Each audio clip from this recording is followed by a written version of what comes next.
The rancher's breath caught in his throat when he saw her in the dying light of the Texas evening, kneeling in the dirt behind the livery stable with her own supper spread out before three mangy dogs who looked like they had not eaten in weeks. Kaleb Thorne had ridden into Goldfield that September afternoon in 1884 with a wagon full of cattle feed and a mind full of business, but the sight of the young woman dividing her modest meal among the strays stopped him cold. She wore a faded blue dress that had seen better days, and her dark hair hung in a simple braid down her back. The dogs ate hungrily from her hands while she murmured soft words to them, and Kaleb noticed she kept nothing for herself. He dismounted from his horse slowly, not wanting to startle her or the animals. His boots made soft sounds in the dust as he approached, and when she looked up at him, he saw eyes the color of amber catching the last rays of sunlight. There was something fierce and protective in her expression, as if she expected him to chase the dogs away or scold her for wasting food on strays. "Evening, miss," Kaleb said, removing his hat. "Those dogs look mighty grateful for your kindness." She stood quickly, brushing dirt from her skirt. "They were starving. I could not just walk past them." "No, I expect you could not." Kaleb looked at the empty plate beside her and then back at her face. "But it seems to me you have given them all your supper. What will you eat?" "I will manage," she said, lifting her chin. "I have managed before." There was pride in her voice, and something else that Kaleb recognized from his own hard years. Hunger.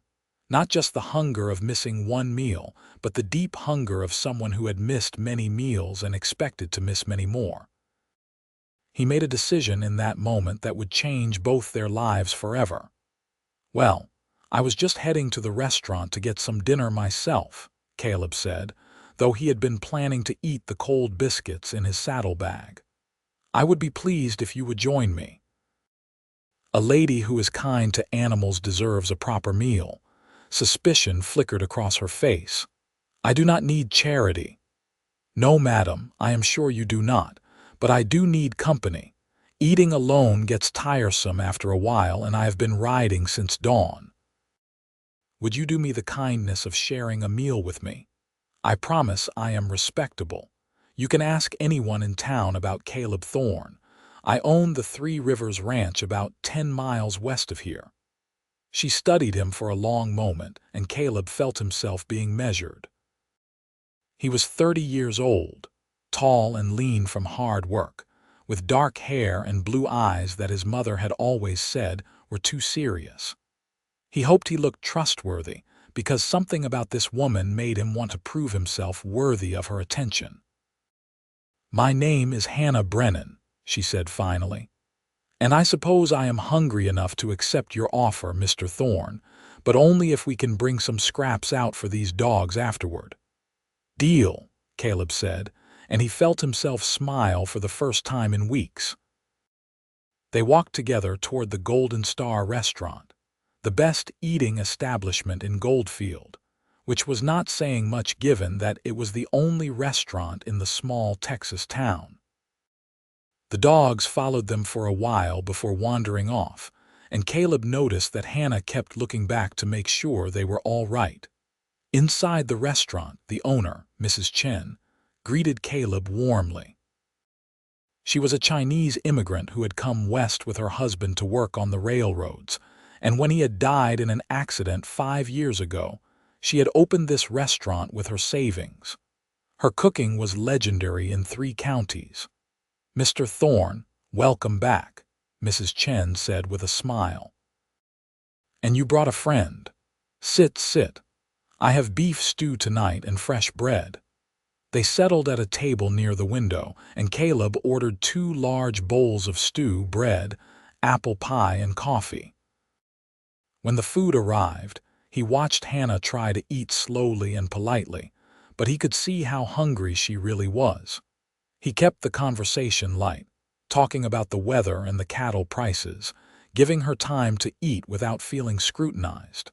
"How long have you been in Goldfield?" he asked eventually. Hannah swallowed a bite of bread before answering. 3 weeks. I came on the stage from San Antonio. I was hoping to find work, but there is not much available for a woman alone.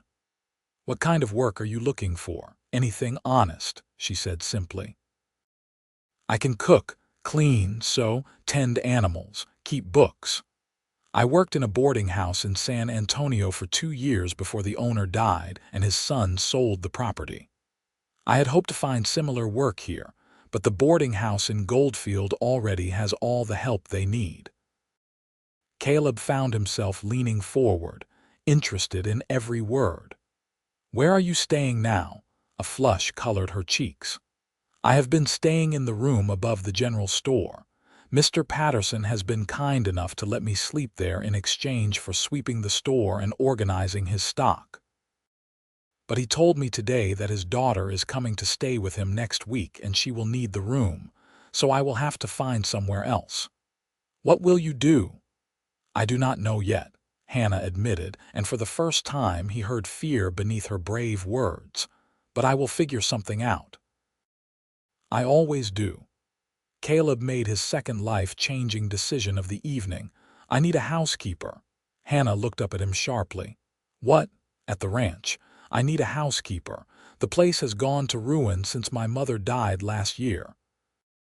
I can cook enough to keep myself alive, but the house is a mess. My clothes are falling apart, and I could use someone to help manage things. It is a big ranch. I have 2 hired hands who live in the bunkhouse, and they need feeding too. It would be hard work, but I pay fair wages and you would have your own room in the main house. Separate quarters, completely proper.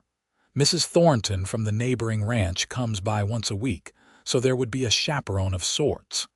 He watched hope and doubt war on her face. Mr. Thorne, you do not know anything about me. How can you offer me a job after just meeting me? I know you gave your supper to starving dogs, Kaleb said. I know you are proud and brave and willing to work hard. That is enough for me. And you can ask anyone in town about my reputation. I am not offering anything improper. I genuinely need help, and you genuinely need work. It seems like a good solution for both of us. Hannah set down her spoon and looked at him with those amber eyes that seemed to see right through him. Why are you really doing this? Kaleb considered lying or deflecting, but something about her deserved honesty. Because when I saw you giving away your food to those dogs, it reminded me of my mother. She used to do the same thing. She would give away our last potato if she thought someone needed it more. And because I know what it is like to be alone and struggling. When I first came to Texas 15 years ago, I was a 15-year-old kid with nothing but the clothes on my back. People helped me when they did not have to. I am just passing that kindness forward. Silence stretched between them, broken only by the quiet sounds of the restaurant around them. Finally, Hannah nodded slowly. I accept your offer, Mr. Thorne, and I promise you will not regret it. I will work harder than any housekeeper you have ever had. I believe you, Kaleb said, and he meant it.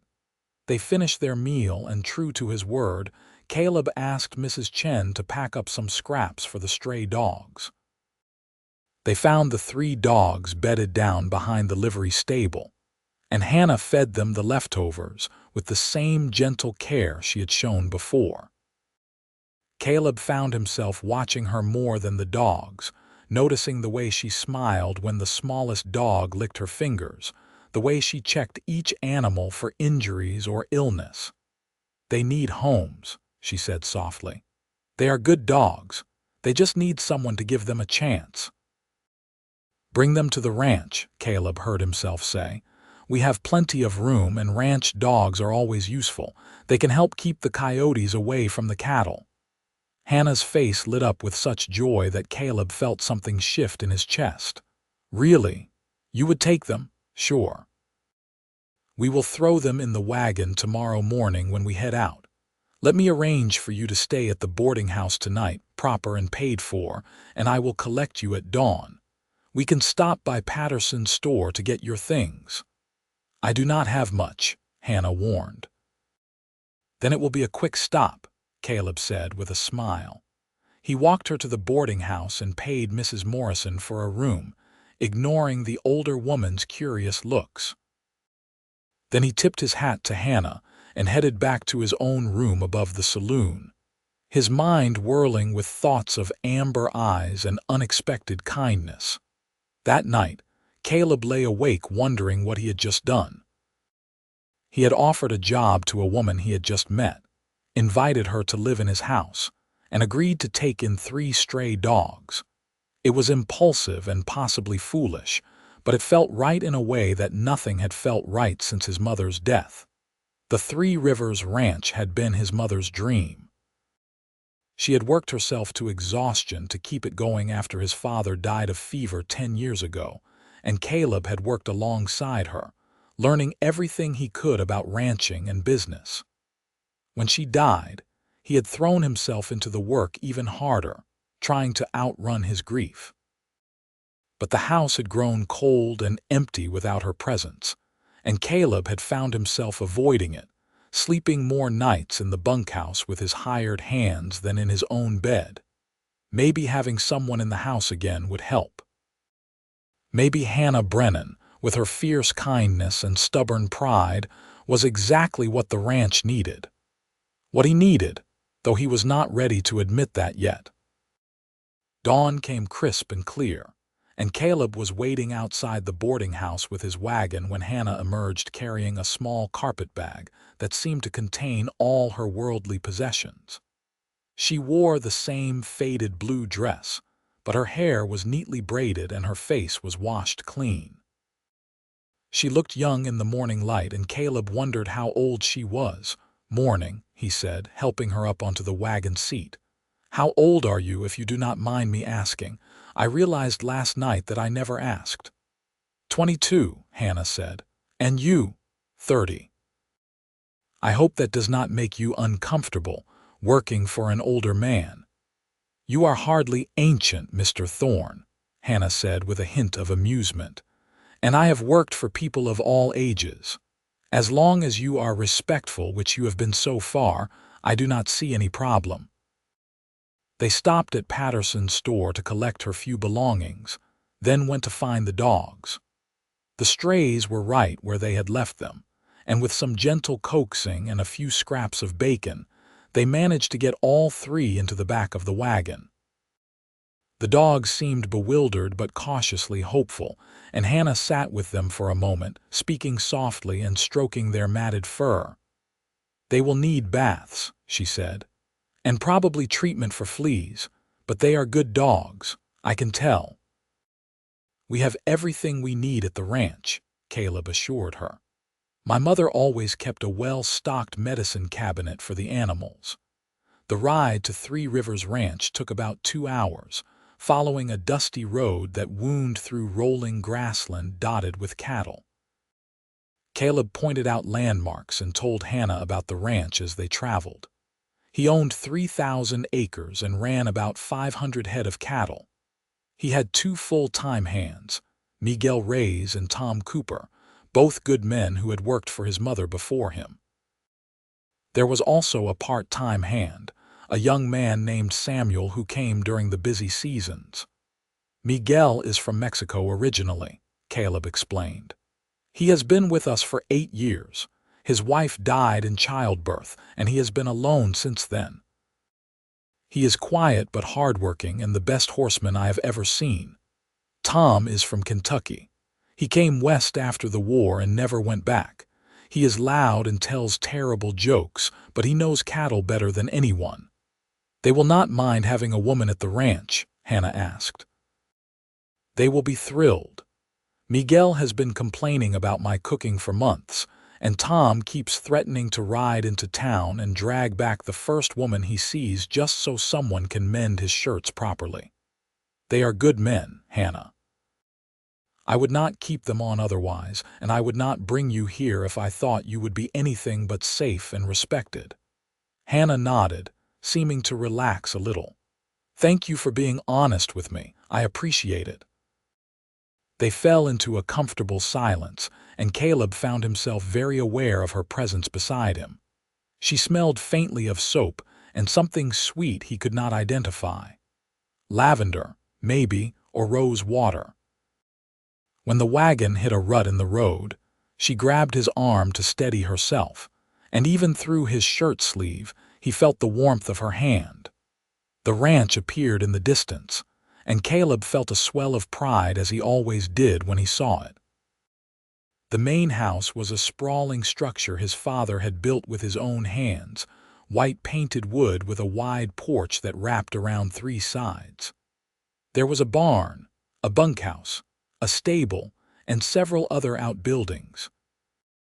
Cottonwood trees that his mother had planted provided shade, and a creek ran through the property, giving the ranch its name. But as they drew closer, Kaleb saw it through Hannah's eyes and winced. The paint was peeling in places. The porch had a few loose boards. The yard was unkempt, with weeds growing wild and tools left scattered about. It looked exactly like what it was, a place where the only occupant was too busy or too sad to care about appearances. "It is a bit rough around the edges," he admitted. "But it is structurally sound and there is plenty of room." "It is beautiful," Hannah said, and she sounded like she meant it. "It has good bones, as my mother used to say. It just needs some care and attention." Miguel and Tom came out of the barn as the wagon pulled up, and Kaleb introduced them to Hannah. Miguel removed his hat and nodded respectfully, his weathered face breaking into a rare smile. Tom, true to form, let out a whoop of joy. A housekeeper, finally. "Maybe now we will get some decent food around here. No offense, boss, but your biscuits could be used as ammunition." "None taken," Kaleb said dryly. "Help me get these dogs down, would you? They are going to be our new ranch dogs." The men looked surprised but helped coax the dogs out of the wagon.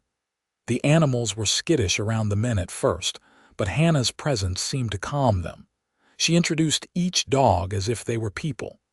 The largest was a mixed breed with black and tan coloring that she called Bear. The medium-sized brown dog with one white paw became Scout. The smallest, a scruffy terrier mix, she named Buttons. "We will get them settled in the barn for now," Miguel said in his soft, accented English. "I will find some old blankets and set up a place for them." "Miss Hannah, it is good to have you here. This place needs a woman's touch." Hannah smiled at him. "Thank you, Miguel. I will do my best." Kaleb showed Hannah into the house, and he braced himself for her reaction. The inside was worse than the outside. Dust covered every surface. Dishes were piled in the sink. His mother's beloved curtains hung crooked and faded. Papers and books were scattered everywhere. It looked like what it was, the home of a man who had stopped caring about anything but work. But Hannah did not look dismayed. Instead, she set down her carpet bag and rolled up her sleeves. "Well," she said briskly, "I can see I have my work cut out for me. Why do you not show me where everything is, and I will start with the kitchen? The men will be expecting lunch, I imagine." "Hannah, you do not have to start today. Take some time to settle in, see your room. Mr. Thorne, you hired me to be your housekeeper. Let me do my job." She fixed him with a look that was both stern and amused. "Besides, keeping busy will help me feel less nervous about being in a new place." So Kaleb gave her a tour of the house, showing her the kitchen with its big iron stove, the pantry that was surprisingly well stocked, the dining room, the sitting room, his office, and his bedroom on the ground floor. Upstairs there were 4 more bedrooms, and he let her choose which one she wanted. She picked the corner room that had belonged to his mother. It had windows on 2 walls that let in plenty of light, and although it was dusty and the linens needed changing, it had a comfortable bed, a wardrobe, a dresser with a mirror, and a washstand. There was even a small bookshelf that still held some of his mother's books. "This is perfect," Hannah said softly, running her hand over the dresser. Your mother had good taste. She did, Kaleb agreed, his throat tight. She would have liked you, I think. You remind me of her in some ways. Hannah turned to look at him, her expression gentle. Thank you. That is one of the nicest things anyone has ever said to me. They stood there for a moment, and Kaleb felt something pass between them, an understanding or connection he could not quite name. Then Hannah smiled and broke the spell. Now, let me get to work. I am going to make the best lunch you have ever had, and then I am going to start making this house into a proper home again. She was as good as her word. By noon, the kitchen smelled of fresh bread and frying chicken. The dishes were washed and put away. The table was set with actual napkins and his mother's good dishes, which had not been used in over a year. When Kaleb called the men in for lunch, Tom actually whooped with joy at the sight of real food. "Miss Hannah, will you marry me?" Tom asked dramatically, clutching his heart. "I am in love." "Tom, you are in love with her cooking, not her," Miguel said, but he was smiling as he filled his plate. "Though I cannot blame you. This is wonderful, Miss Hannah." Hannah blushed at the praise but looked pleased. "There is plenty more, so eat up, and please just call me Hannah." We are all working together here. Over lunch, the conversation flowed easily. Tom told outrageous stories about his adventures in Kentucky. Miguel talked about the new foal that had been born the previous week. Hannah asked questions about the ranch and how everything worked, and Kaleb found himself watching her more than contributing to the conversation. She had a way of making people feel comfortable, of drawing them out. Even Miguel, who was usually so quiet, was telling her about his family back in Mexico. After lunch, the men went back to work, and Hannah set about transforming the house. Kaleb tried to help, but she shooed him away, telling him he had a ranch to run and she had a job to do. So he went to check on the cattle with Miguel, but his mind kept drifting back to the house and the woman inside it. "She is good for this place," Miguel said quietly as they rode. "For you too, I think." "I just hired her to be a housekeeper," Kaleb protested. "If you say so, boss." Miguel's tone was neutral, but Kaleb caught the hint of amusement in it. That evening, when Kaleb returned to the house, he almost did not recognize it. The windows sparkled. The floors were swept and mopped. Fresh curtains hung in the kitchen. His mother's quilts had been aired out and draped over the furniture, adding splashes of color. The whole place smelled of lemon and beeswax and something baking in the oven. Hannah appeared from the kitchen, wiping her hands on an apron. She had changed into a different dress, a simple gray one that fit her better than the blue one. Her hair was coming loose from its braid, and there was a smudge of flour on her cheek. She looked tired but happy. "I hope you do not mind," she said, gesturing around. "I found all these things packed away in trunks, and I thought they should be used rather than stored. If I overstepped, I can put everything back." "No," Kaleb said, his voice rough with emotion. "No, it is perfect. The house looks like it used to when my mother was alive. Thank you, Hannah." She smiled, and it transformed her whole face. "You are welcome. Now dinner will be ready in about 20 minutes. I made pot roast with vegetables and apple cobbler for dessert. I hope that is all right." "That sounds amazing," Kaleb said honestly. "Can I do anything to help?" "You could set the table if you want. I thought we could all eat together if that is acceptable. You, me, Miguel, and Tom. It seems silly to have everyone eat separately when we are all here." So they ate together that night, the four of them around the big dining table, and it felt more like a family meal than any Kaleb had experienced since his mother's death. Tom told jokes that made Hannah laugh. Miguel taught her a few words in Spanish. Kaleb found himself relaxing in a way he had not relaxed in months, the weight on his shoulders feeling just a little bit lighter. After dinner, Hannah insisted on doing the dishes herself, so Kaleb retreated to his office to go over the ranch books. But he found it hard to concentrate. He kept hearing her moving around the house, humming softly to herself. When she called out a good night, he found himself wanting to follow her upstairs, to keep talking, to not let the evening end. Instead, he stayed in his office until he heard her door close, and then he sat in the quiet house and wondered what was happening to him. He had known this woman for less than 24 hours, yet already she had become essential. Already he could not imagine the house without her in it. Over the next few weeks, Hannah made herself indispensable to the running of the ranch. She was up before dawn every morning, starting fires and making breakfast. She packed lunches for the men to take with them. She cleaned and organized and mended and cooked. She tended the vegetable garden that had gone wild and brought it back to life. She made friends with the chickens and increased their egg production through some method Kaleb did not understand but appreciated. But more than the work she did, it was her presence that transformed things. She brought laughter back to the house. She remembered everyone's favorite foods and made them on hard days. She asked about their lives and actually listened to the answers. She never complained, even when the work was hard and the days were long. The dogs thrived under her care too. She bathed them and treated their fleas and fed them until they filled out. They followed her everywhere, and within a week, they had become true ranch dogs, barking at strangers and helping herd the cattle. Bear turned out to be an excellent guard dog. Scout was fast and clever, perfect for running messages between the house and the far pastures.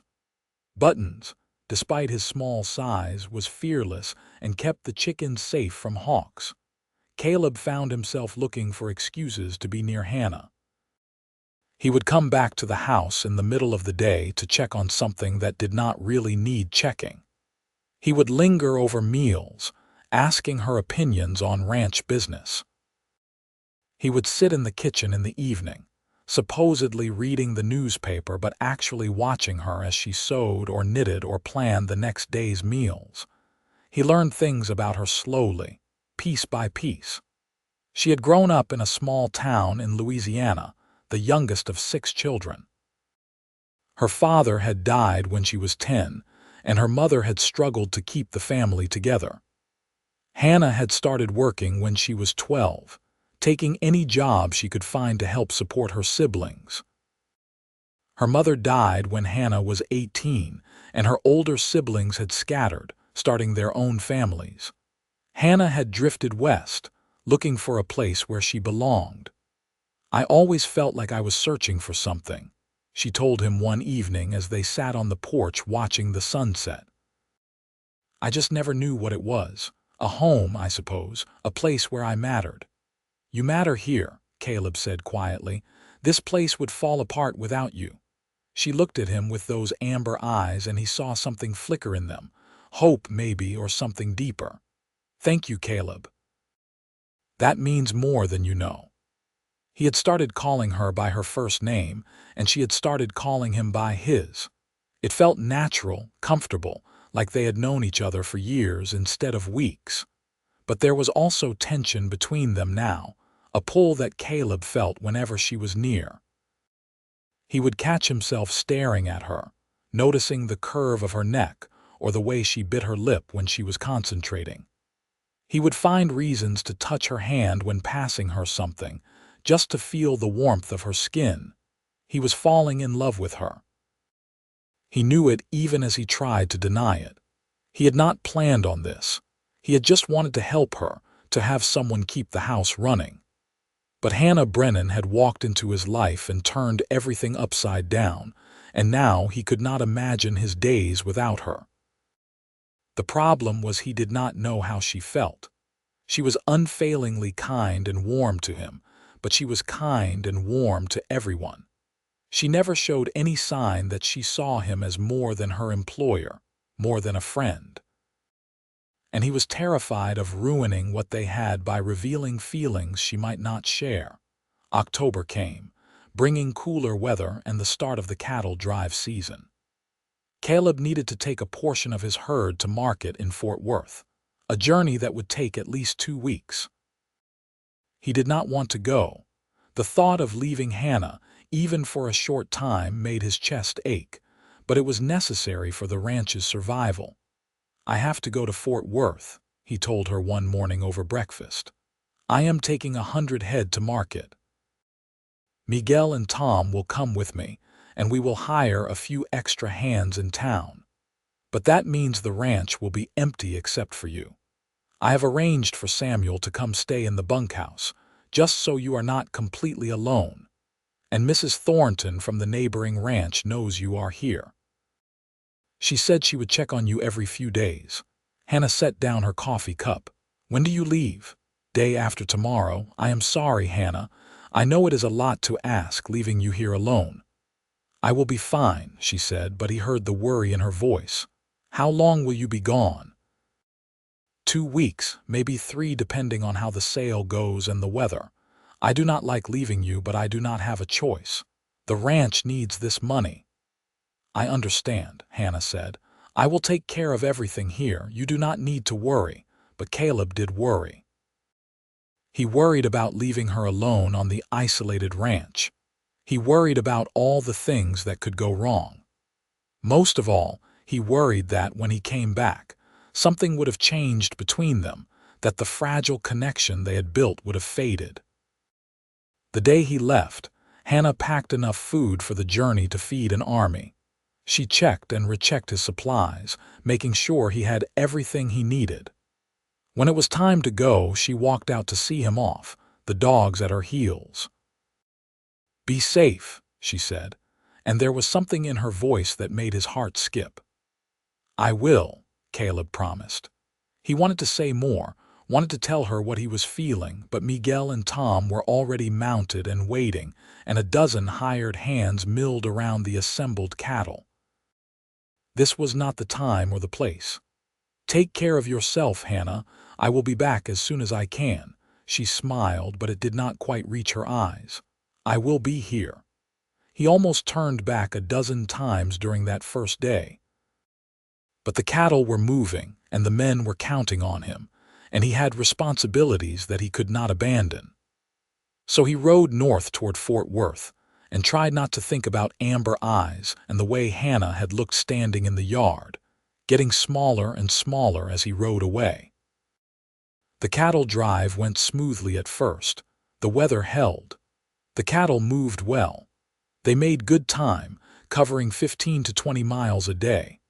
At night they camped under the stars, and Kaleb lay awake thinking about Hannah alone at the ranch. He wondered what she was doing, if she was safe, if she missed him the way he missed her. They were 5 days out when one of the hired hands, a rough-looking man named Carson, started causing trouble. He questioned Kaleb's decisions, undermined his authority with the other men, and made crude comments about women that made Kaleb's blood boil. When Carson suggested that Kaleb had probably left his pretty housekeeper alone so she would be grateful when he got back, Kaleb nearly hit him. "You will keep a civil tongue in your head," Kaleb said coldly, "or you can collect your pay and leave right now." Carson backed down, but Kaleb could see the resentment in his eyes. He made a note to send the man away as soon as they reached Fort Worth. He did not want anyone like that near his ranch or near Hannah. They reached Fort Worth on the 8th day, and Kaleb threw himself into the business of selling his cattle. He negotiated hard and got a good price, enough to keep the ranch running comfortably through the winter and into the next year. He paid the hired hands, including Carson, and sent them on their way. Then he bought supplies for the return journey and a few extras. He bought Hannah a new dress, a beautiful deep green one that he thought would match her eyes. Then he second-guessed himself and bought practical things instead, things she could actually use. Good fabric for sewing, a new set of kitchen knives, a warm shawl for the coming winter. But he kept the green dress too, unable to resist. They started back to the ranch the next morning, and Kaleb pushed them to move faster than was strictly wise. He was anxious to get home, to see Hannah, to make sure she was all right. Miguel and Tom teased him about it, but they did not really object. They were ready to be home too. They were 3 days from the ranch when the weather turned. Dark clouds rolled in from the north, and the temperature dropped. By nightfall, it was raining hard, and by morning it had turned into a cold, driving storm that made travel nearly impossible. They took shelter in an abandoned line shack and waited it out, and every hour felt like torture to Kaleb. He kept thinking about Hannah at the ranch, alone in this storm, and it made him want to jump on his horse and ride through the rain.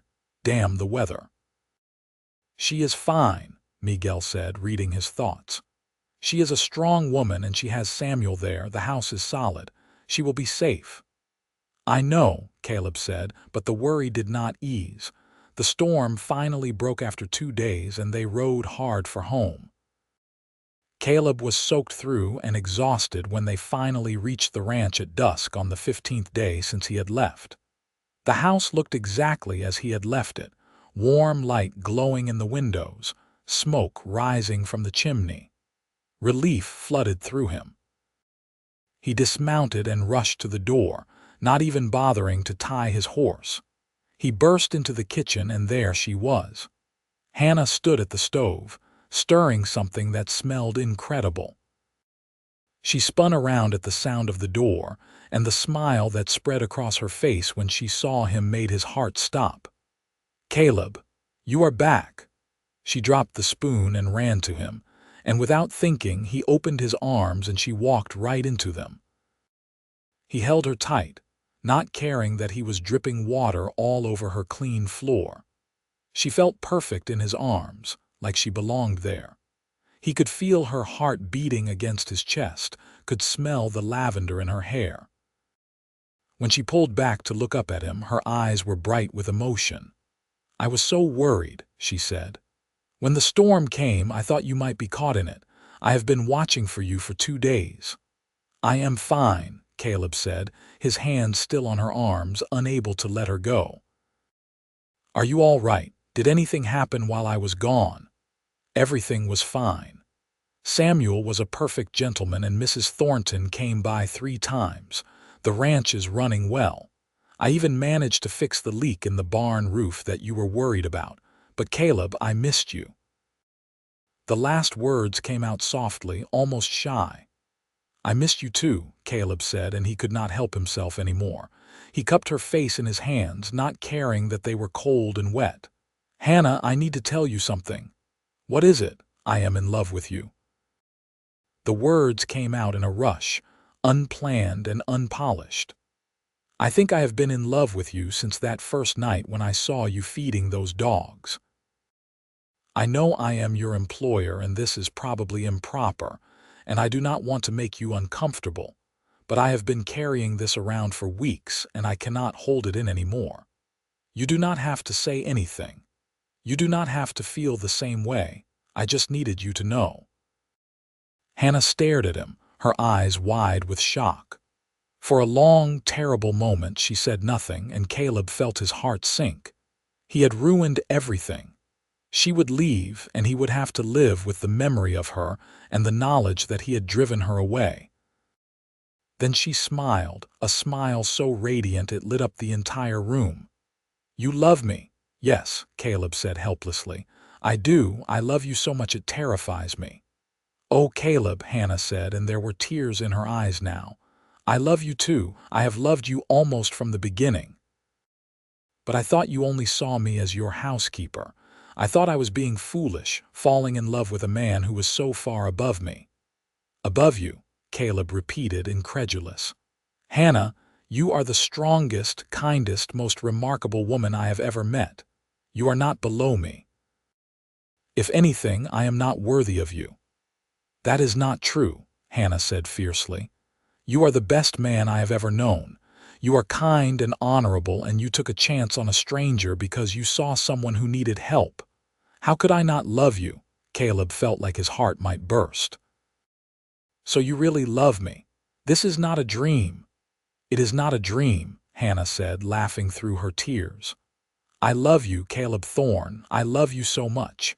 He kissed her then, unable to wait another moment. Her lips were soft and warm, and she kissed him back with a passion that matched his own. It was everything he had dreamed of and more.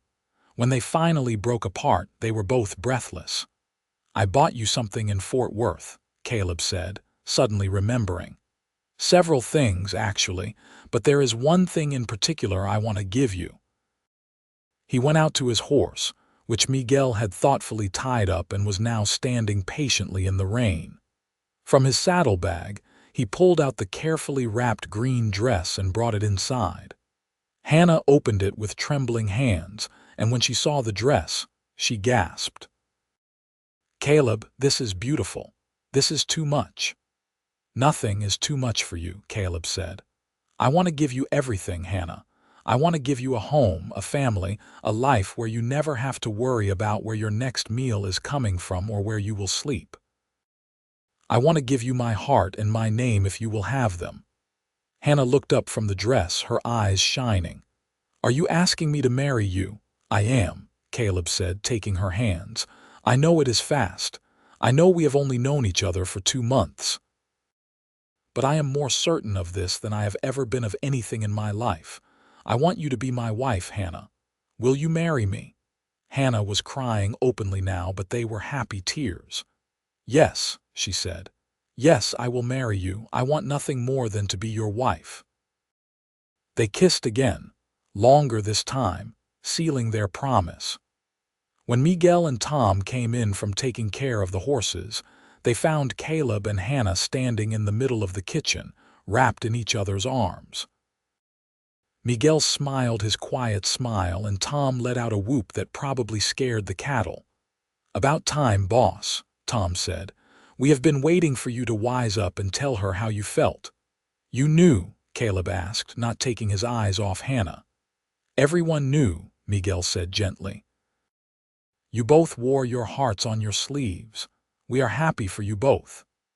They celebrated that night with Hannah's pot roast and the good whiskey Kaleb's father had saved for special occasions. They talked late into the night, making plans for the future. Kaleb wanted to get married as soon as possible, but Hannah insisted on doing it properly, with bands read and a proper dress, and the community invited. "I want everyone to know that you chose me," she said. "I want to stand up in front of God and everyone and promise to love you for the rest of my life." So they waited, though it was hard. They courted properly, with Mrs. Thornton serving as chaperone when she came for her weekly visits. They rode out together to check the cattle, always with Miguel or Tom nearby. They sat on the porch in the evenings, talking about their dreams and their pasts and their future. They stole kisses when they could, but they kept things proper and respectful. The wedding was set for mid-November, 6 weeks after Kaleb's return. Hannah used some of the money Kaleb had made from the cattle sale to buy fabric and sewed herself a beautiful cream-colored dress with delicate lace at the collar and cuffs. Mrs. Thornton helped her, as did several of the women from town who had befriended Hannah during her weeks in Goldfield. Kaleb bought a new suit and got a haircut and shaved carefully on the morning of the wedding. He was so nervous he could barely tie his tie, and Miguel had to help him. They rode into town together, Kaleb feeling like he might jump out of his skin with anticipation. The wedding was held in the small church in Goldfield, and it seemed like the whole town turned out for it. Kaleb stood at the altar with his hands shaking, watching the door and waiting for Hannah to appear. When she finally did, walking down the aisle on Samuel's arm since she had no family of her own, Kaleb felt tears prick his eyes. She was the most beautiful thing he had ever seen. The cream dress set off her dark hair and amber eyes perfectly. She carried a simple bouquet of wildflowers that Mrs. Thornton had helped her gather that morning. But it was her smile that undid him, the pure joy on her face as she looked at him. The ceremony was simple but heartfelt. They exchanged vows in front of the minister and the congregation, promising to love and honor each other for as long as they both lived. When the minister pronounced them husband and wife, Kaleb kissed his bride with all the love he had been holding back for weeks. The congregation cheered and clapped, and when they walked back down the aisle together, hand in hand, Kaleb felt like the luckiest man alive. There was a reception at the restaurant, and Mrs. Chen had outdone herself with the food. There was music and dancing and laughter. Miguel gave a surprisingly eloquent toast about love and second chances. Tom made everyone laugh with a speech about how he had known all along that Kaleb was doomed the moment he saw Hannah with those dogs. Even the dogs were there, cleaned up and wearing ribbons that Hannah had tied around their necks. As the sun set and the party wound down, Kaleb and Hannah climbed into a wagon decorated with flowers and ribbons and drove home to the ranch as husband and wife. They had decided not to travel for a honeymoon, both agreeing that the ranch and the home they had built together was where they wanted to be. That night, in the house that was now truly theirs, Kaleb carried Hannah over the threshold and up to the room that had been hers and was now theirs. He set her down gently and cupped her face in his hands. "I love you, Mrs. Thorne," he said softly. "I love you too, Mr. Thorne," Hannah replied, her eyes shining. "I never thought I could be this happy. I never thought I would find a home like this, a love like this." "You gave me back my life," Kaleb said. "This house was just a building before you came. Now it is a home. You made it a home with your kindness and your care and your love. You brought light back into my world." They made love for the first time that night, gentle and passionate, discovering each other with reverence and joy. Afterward, they lay tangled together, talking and laughing and making plans for their future. The winter passed in a blur of happiness. Hannah continued to run the household, though now she had help. They hired a young woman named Sarah from town to come 3 days a week to help with the heavy cleaning and laundry. This gave Hannah more time to focus on other things, like expanding the garden and starting a small flock of sheep for wool. Kaleb found that having Hannah as his wife rather than his housekeeper changed everything. It was not just that they shared a bed now, though that was wonderful. It was that he had a partner, someone to share the burdens and joys of running the ranch. Hannah had a good head for business, and they often sat together in the evenings going over the books and planning for the future. They talked about children, though they agreed there was no rush. Hannah wanted to establish herself as Kaleb's wife first, to make sure everyone in the community saw her as more than just the housekeeper who had married her employer. She wanted to be involved in the women's groups in town, to make friends and build a life beyond the ranch. Kaleb supported her completely. He rode with her into town once a week, and while he did business, she attended the Ladies' Aid Society meetings or helped at the schoolhouse. She became known for her charity work, especially with animals. When people found strays or injured creatures, they brought them to Hannah Thorne, knowing she would help. Spring came and brought new life to the ranch. The cattle had calved successfully, adding to their herd. The garden flourished under Hannah's care, producing enough vegetables to feed them and have plenty left over to preserve for winter. The dogs had become indispensable, and Bear even fathered a litter of puppies with a neighbor's dog, which they sold for a tidy profit. One warm May evening, as they sat on the porch watching the sunset, Hannah turned to Kaleb with a soft smile. "I have something to tell you," she said. Kaleb felt his heart skip. There was something in her voice, a particular gentleness that made him hope. "What is it?" "I am pregnant," Hannah said, her eyes shining with tears. "We are going to have a baby." Joy exploded through Kaleb. He pulled Hannah into his arms, holding her tight. "Really? Are you sure?" "I am sure. I have known for a few weeks but wanted to be certain before I told you. The baby should come in November around our first anniversary." Kaleb could not stop smiling. He kissed Hannah's forehead, her cheeks, her lips. I am going to be a father. We are going to be parents." "Are you happy?" Hannah asked, though she must have known the answer. "Happy does not even begin to describe it," Kaleb said. "Hannah, you have given me everything. You have given me a home, a purpose, a reason to smile every day. And now you are giving me a family. I love you so much." They held each other as the sun set, making plans and dreaming about the future. They would need to prepare a nursery. They would need to hire more help so Hannah could rest during the pregnancy. They would need to think about names and cradles and all the 1,000 things a baby needed. The pregnancy progressed smoothly. Hannah bloomed, her beauty taking on a new radiance. She remained active, insisting on continuing her work around the house and ranch, though Kaleb tried to make her rest more. She would laugh and tell him she was pregnant, not an invalid, and that women had been having babies while working for thousands of years. But she did let him pamper her. He brought her breakfast in bed when he could. He rubbed her feet when they swelled. He read to her in the evenings, and they spent hours talking about what kind of parents they wanted to be. They both wanted their children to know they were loved and valued, to have the kind of home where they always felt safe and welcome. As summer turned to fall, Hannah grew larger and Kaleb grew more protective. He did not like leaving her, even for a day. When it came time for the cattle drive to Fort Worth again, he almost did not go. But Hannah insisted. "We need the money," she said firmly. "And I will be fine. Sarah is here every day now, and Mrs. Thornton promised to stay with me while you are gone. The baby is not due for another month at least. You will be back in plenty of time." So Kaleb went, though he cut the trip as short as possible. He drove the cattle hard, sold them quickly, and rode back even faster.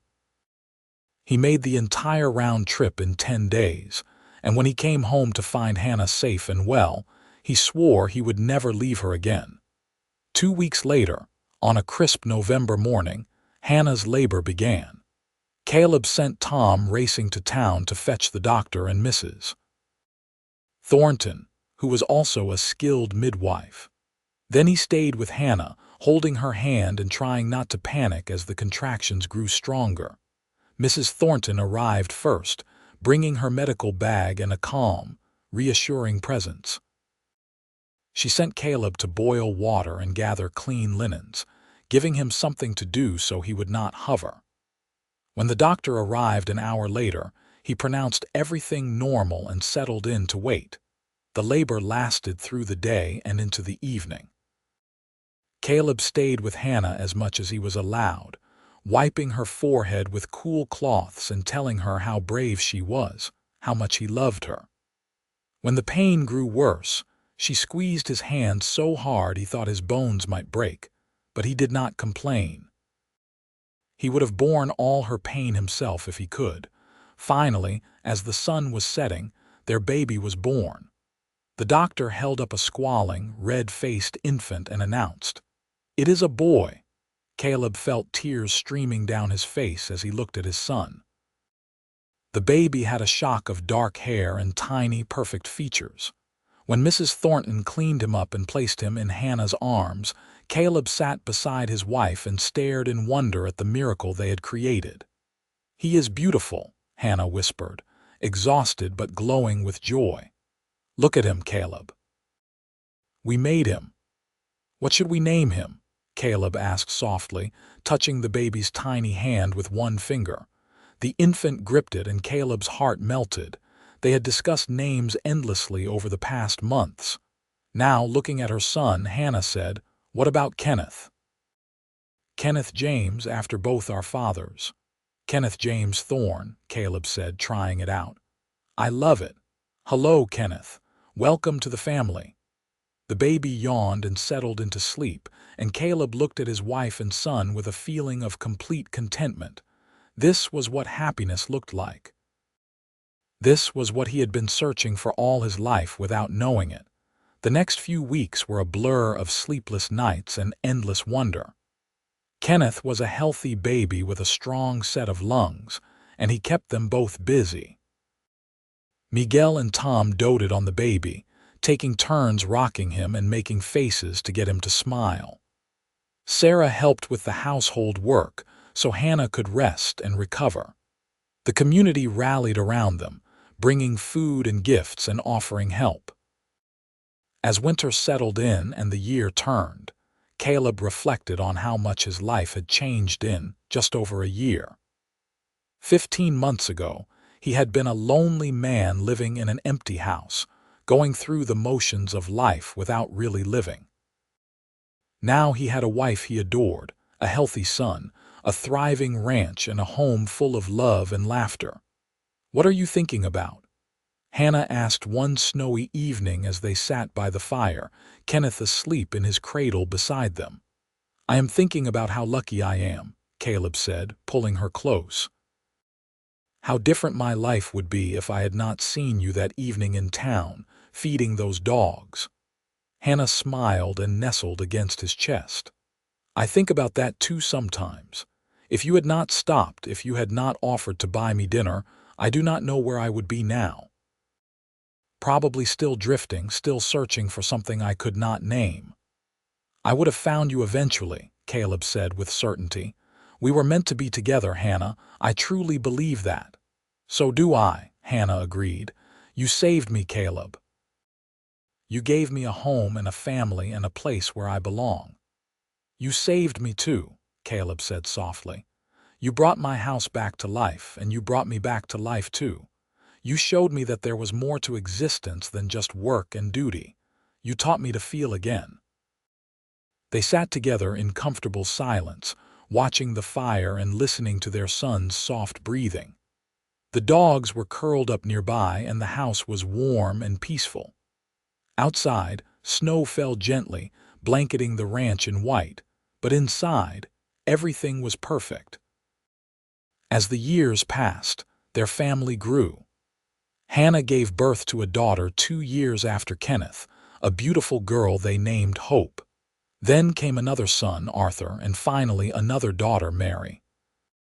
The house that had once been so empty was now filled with the noise and chaos of 4 children, countless animals, and a steady stream of friends and neighbors. Kaleb expanded the ranch, buying more land and increasing the herd. But he never let work consume him the way it once had. Family came first now, always. He made time to play with his children, to sit with his wife in the evenings, to appreciate the life they had built together. Hannah became a pillar of the community. She started a school for the children of the ranch workers and neighboring farms, teaching them to read and write. She organized charity drives for families in need. Her kindness and compassion became legendary in the area, and people spoke of Hannah Thorne with deep respect and affection. The stray dogs they had rescued that first evening lived long, happy lives at the ranch.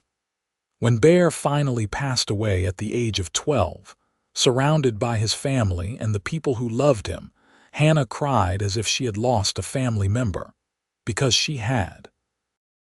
Those dogs had been there at the beginning, witnesses to a love story that had changed everything.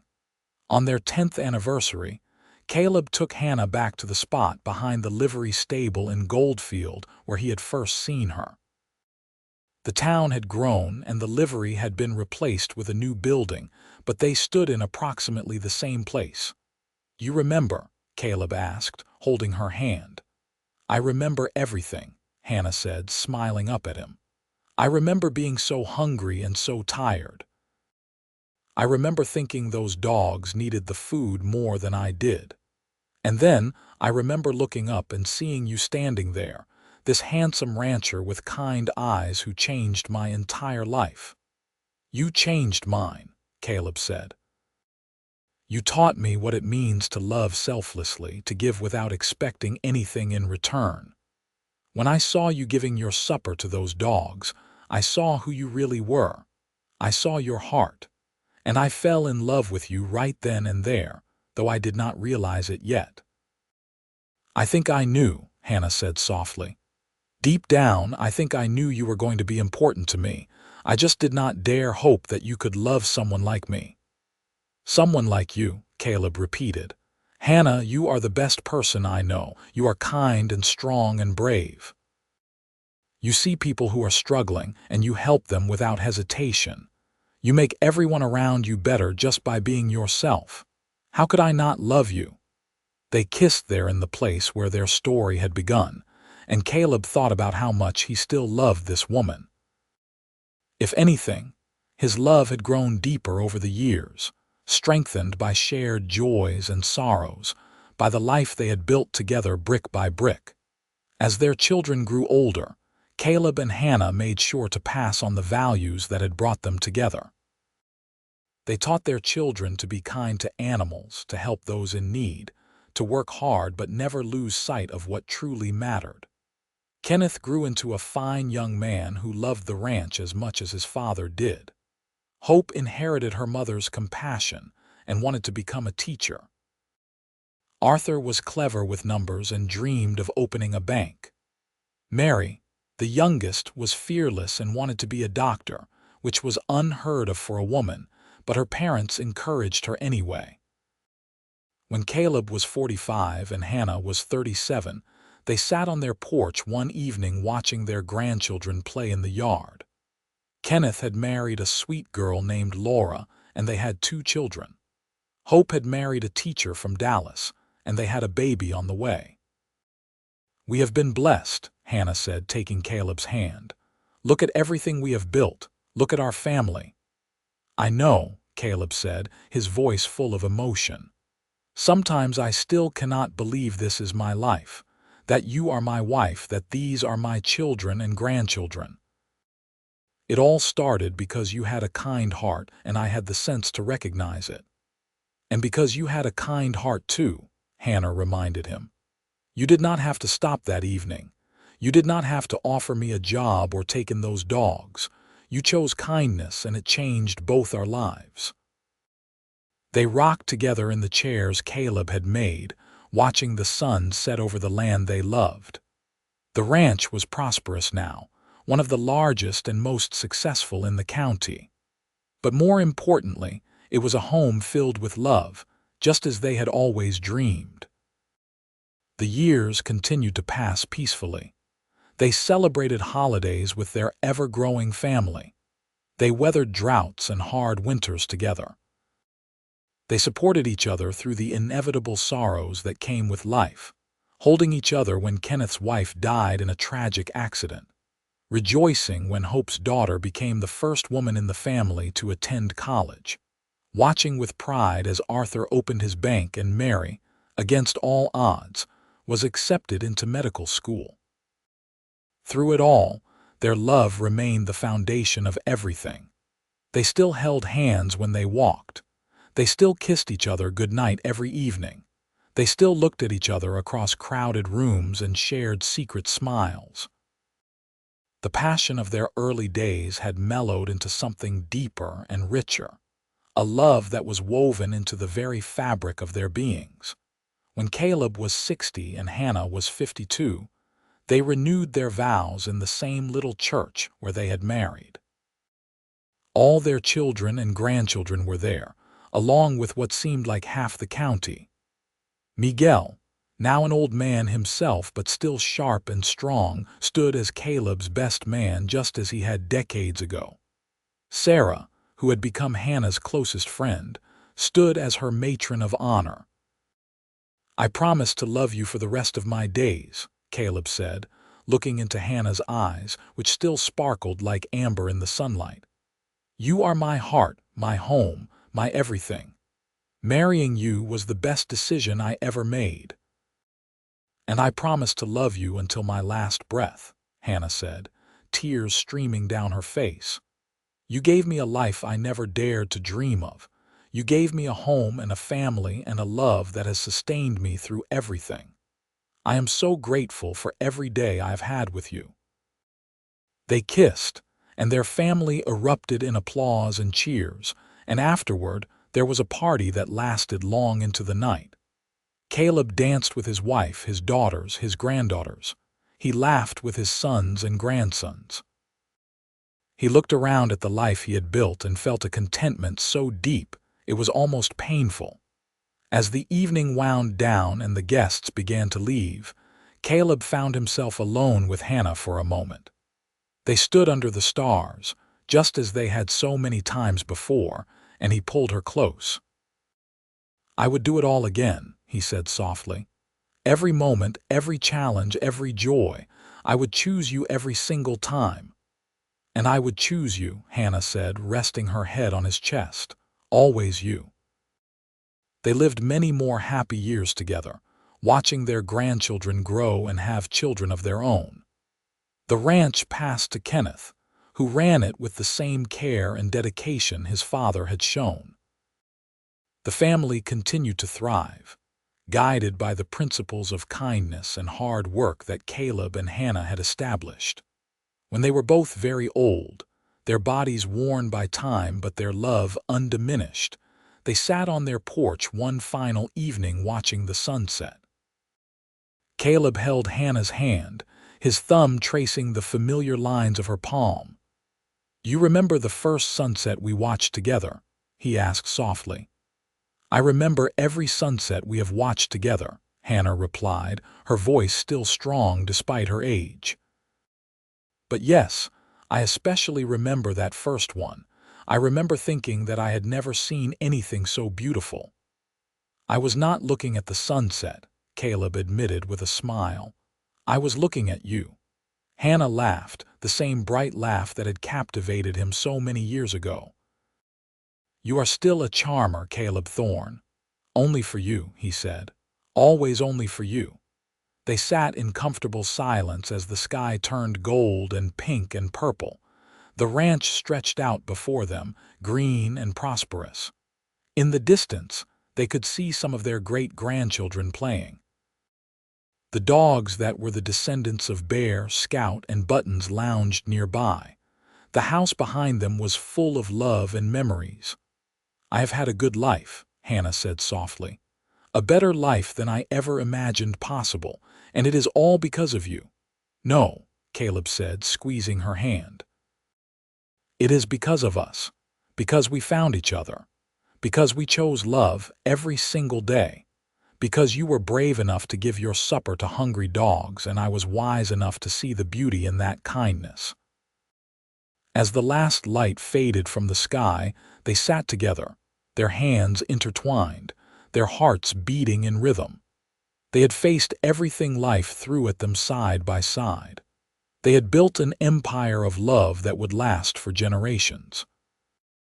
And when their time came to leave this world, they would do that together too, just as they had done everything else. Their story began with a simple act of compassion, with a woman feeding stray dogs her own supper and a rancher who saw beyond the surface to the heart beneath. It grew into a love that shaped a family, a community, and a legacy.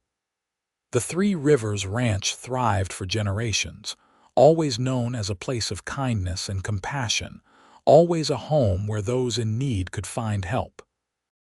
And every anniversary, the Thorne family gathered to tell the story of how it all began. They spoke of their grandmother Hannah, who had nothing but gave everything.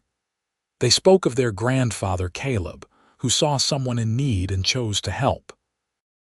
They spoke of 3 stray dogs who were saved by kindness and became part of a legendary love story. The story of Hannah and Kaleb Thorne became part of the history of Goldfield, Texas, told and retold, a reminder that sometimes the greatest love stories begin with the smallest acts of compassion. That when someone chooses kindness over comfort, when they choose to help rather than walk away, they can change not only their own life, but the lives of generations to come. In the little cemetery behind the church where they were married and where they renewed their vows, 2 headstones stand side by side. They bear the names Kaleb James Thorne and Hannah Marie Thorne, along with dates that show they lived long, full lives. But there is also an inscription that their children chose, one that tells their story in just a few words. He found her feeding stray dogs her own supper. He fed them all and fed her love. They fed each other's souls for a lifetime. And beneath those headstones, the hands that had held each other through decades of joy and sorrow, triumph and tribulation, remained together forever, just as they had promised on that first evening when a lonely rancher and a kind-hearted woman found each other and changed everything. Their love story ended as it began, with compassion, with kindness, and with an unwavering belief in the power of choosing love. And though their physical forms were gone, their legacy lived on in every descendant who chose to help rather than walk away, in every act of kindness performed in their name, in every stray animal that found a home at the Three Rivers Ranch. The story of the rancher who found her feeding stray dogs her own supper, and who fed them all and fed her love, became more than just a family legend. It became a reminder that love often begins in the most unexpected places, with the most unexpected people. That kindness is never wasted. That when we open our hearts to help others, we often find that we are the ones who are truly helped. And on quiet evenings, when the descendants of Kaleb and Hannah Thorne sat on that same porch watching the sunset, they could almost see two figures holding hands, feel the love that had built this place, sense the presence of two souls who had found each other against all odds and had loved each other with a fierceness that transcended time itself. Their story was complete, their ending perfect, their love eternal. And in the end, that was all that mattered. They had found each other, loved each other, built a life together, and left behind a legacy of compassion and kindness that would continue for generations. The rancher and the woman who fed stray dogs lived happily ever after, in this life and beyond, their love story a testament to the transformative power of choosing compassion, choosing kindness, and choosing love, always and forever.